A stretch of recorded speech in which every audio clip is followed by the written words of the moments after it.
Hi అండి, hello అందరికీ. Sweet shop స్టైల్లో బాదుషాలు చేసేద్దామని చేశానండి. మరి నేను ఎలా చేశానో, నాకు ఎలా వచ్చాయో చూసేద్దామా మరి. దీనికోసం ఒక బౌల్ తీసుకుని 2 కప్పులు మైదా పిండి కానీ గోధుమ పిండి కానీ వేసుకోవచ్చు. నేను ఫస్ట్ టైం చేస్తున్నాను కాబట్టి మైదా పిండి తీసుకున్నానండి, ఎలా వస్తాయని. స్వీట్ షాప్లో మైదా పిండితోనే చేస్తారు కదా, అందుకు మైదా పిండి తీసుకున్నాను. ఒక చిటికెడు ఉప్పు, ఒక టీ స్పూన్ బేకింగ్ పౌడరు, 2 టేబుల్ స్పూన్ల నెయ్యి వేసుకుని, ఇది హోమ్ మేడ్ గీ అండి, నేను చేసుకున్న నెయ్యేనమాట. నెయ్యి వేసుకుని మొత్తం అంతా పిండి రబ్ చేసుకుంటూ బాగా కలుపుకోవాలి. పిండిని ఇలా రబ్ చేసుకుంటూ కలుపుకుంటే నెయ్యి అంతా పిండికి పడుతుందన్నమాట. చూడండి, ఇలా ముద్ద కడితే ముద్ద అవ్వాలి. ఇలా అయితే సరిపోయినట్టు, నెయ్యి సరిపోయిందండి. ఇలా కలుపుకున్న తర్వాత ఒక అరకప్పు పెరుగు వేసుకోవాలి. పెరుగు వేసుకుని దీన్ని కూడా ఒకసారి బాగా కలిపి కొంచెం కొంచెం నీళ్లు వేసుకుంటూ చపాతీ పిండిలాగా కలుపుకొని పక్కన పెట్టుకోవాలి. మరీ గట్టిగా కాకుండా, అలానే మరీ లూజుగా కాకుండా కొంచెం సాఫ్ట్గా కలుపుకొని ఒక పావు గంట అరగంట పాటు పక్కన పెట్టుకోవాలి. ఇలా పిండి నానితే చాలా బాగా పొంగుతాయండి, చాలా బాగా వస్తాయి. ఇలా పిండిని ఇలా సాఫ్ట్గా కలుపుకొని మూత పెట్టుకుని పక్కన పెట్టుకోవాలి. ఇప్పుడు ఈలోపు పంచదార పాకం రెడీ చేసుకుందాము. చూడండి, నాకు ఇన్ని నీళ్ళు అయితే మిగిలాయి అన్నమాట.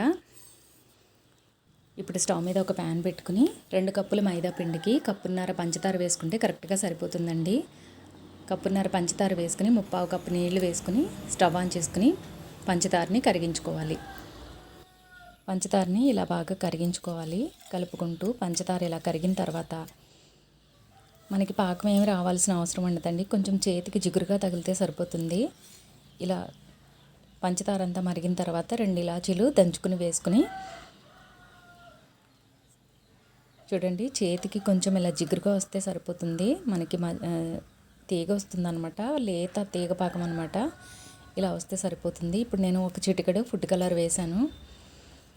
ఫుడ్ కలర్ వేసుకుని ఇలా మొత్తం అంతా ఒకసారి కలిపి, అలాగే ఇది క్రిస్టలైజ్ అవ్వకుండా నిమ్మరసం కానీ లేదంటే నిమ్మఉప్పు కానీ వేసుకోవాలి. నేనైతే నిమ్మఉప్పు వేసాను అనమాట.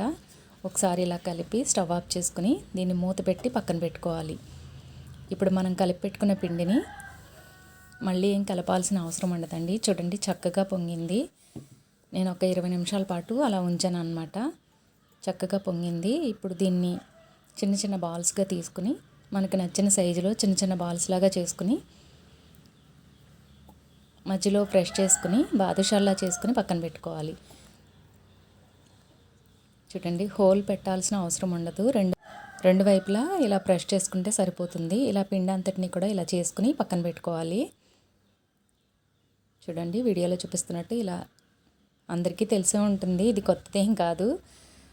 ఇలా చేసుకుని అన్నీ పక్కన పెట్టుకుని ఇప్పుడు స్టవ్ మీద ఒక కడాయి పెట్టుకుని డీప్ ఫ్రైకి సరిపడా ఆయిల్ వేసుకుని, ఆయిల్ కొంచెం హీట్ అవ్వాలి. మనం వేలు పెట్టే అంత వేడి ఉండగానే మనం చేసి పెట్టుకున్న బాదుషాలు వేసుకుని స్టవ్ మంటని లో ఫ్లేమ్లో పెట్టుకుని ఉడికించుకోవాలి.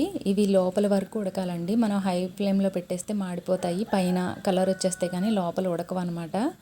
ఇలా పైకి తేలిన తర్వాత గరిటె పెట్టి తిప్పాలి. ముందు గరిటె పెట్టకూడదండి, పైకి తేలిన తర్వాత గరిటె పెట్టి తిప్పి గోల్డెన్ బ్రౌన్ కలర్ వచ్చే వరకు వేయించుకుని మనం ముందుగానే చేసి పెట్టుకున్న పాకంలోకి వేసుకోవాలి. పాకం కూడా కొంచెం వేడిగా ఉండాలి.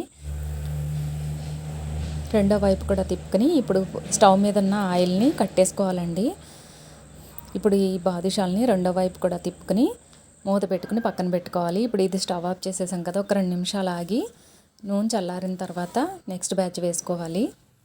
ఇలా మిగతావి కూడా వేసేసుకుని స్టవ్ ఆన్ చేసుకుని పైకి పొంగిన తర్వాతే రెండో వైపు తిరిగేసుకోవాలి.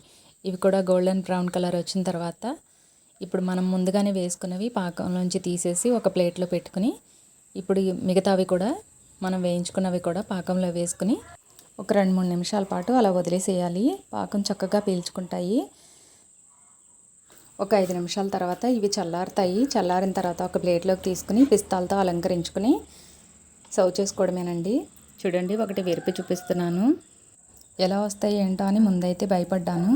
మనకు వస్తాయో రావో, పాకం అసలు పీల్చుకుంటుందో లేదో అనుకున్నాను. పర్లేదండి, బాగానే పీల్చుకునే పాకం. మనం బయట కొనుక్కునే వాటికంటే కూడా ఇంట్లో ఇలా చేసి పెట్టుకుంటే చాలా హెల్దీ కదా. నెయ్యి వేసి చేయడం వల్ల టేస్ట్ అయితే చాలా బాగున్నాయండి. వీడియో ఎలా అనిపించిందో కామెంట్ చేయండి.